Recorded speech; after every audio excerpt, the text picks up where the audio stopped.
We've been studying the issue of competitiveness for more than 3 decades.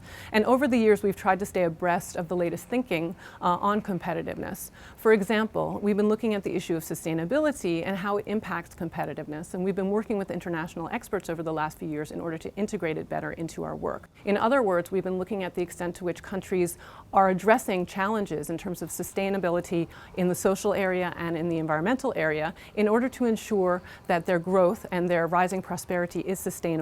What we're looking at in the Global Competitiveness Report is the extent to which countries around the world are putting into place the factors and policies that are necessary for ensuring rising prosperity for their citizens. Really, that means that we're looking at their productive potential.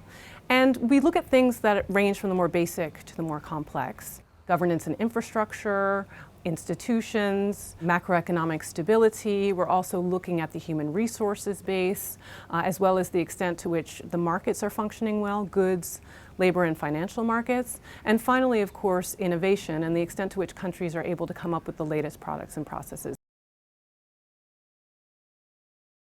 I would say that there's 3 key messages coming out of the report this year. If you look at really the drivers of competitiveness, strong institutions and innovation are increasingly important. And this is borne out by the top 5 economies that we see: Switzerland, Singapore, Finland, Germany, and the United States. We see that these are indeed 5 of the innovation powerhouses in the world.